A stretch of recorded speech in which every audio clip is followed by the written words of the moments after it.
میرا خیال ہے جو کچھ کہنا چاہیے تھا کہا جا چکا ہے، کتاب کے بارے میں بھی، مصنفہ کے بارے میں بھی اور میرے بارے میں بھی.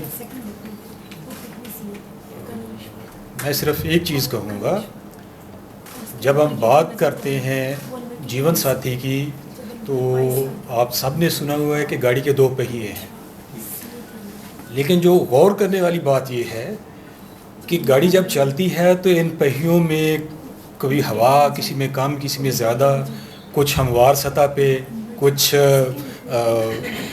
کھردری سطح پہ، تو یہ چلتی رہتی ہیں. آپ کی کامیابی اسی میں ہے کہ آپ ایڈجسٹ کریں. ایک ویل میں اگر ہوا تھوڑی سی کم ہو گئی ہے تو دوسرے کو یہ تھوڑا سا ٹھیک ہے. لیکن کریں صاحب گاڑی کے 4 پہیے ہوتے ہیں. اوکے چلیں چاروں کر لیتے ہیں. 2 بچے بھی ہوتے ہیں. 2 موٹر سائیکل بھی ہوتے ہیں اور اکثر گرتے ہیں.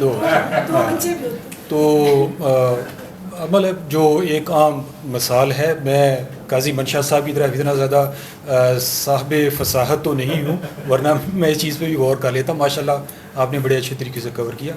تو بیسیکلی یہ ایڈجسٹمنٹ ہے ایک دوسرے کے بارے میں، آپ کی برداشت ہے، زندگی ہے، اس کے اندر یہ چیزیں آتی جاتی ہیں. ہم یہ سمجھتے ہیں کہ نہیں، زندگی میں ہر چیز آئیڈیل ہوتی ہے، جبکہ میں یہ کہتا ہوں کہ زندگی میں کوئی بھی چیز آئیڈیل نہیں ہے، آپ نے اس کو اچیو کرنا ہوتا ہے. تو یہ اس میں میرا کوئی کمال نہیں ہے، کمال انہی کا ہے. بہت شکریہ being life partner, being mother, بچوں کو جس طریقے سے آپ نے کیا اور جس طریقے سے آپ اپنی ایکٹیویٹی کر رہی ہیں. Thank you very much. Thank you.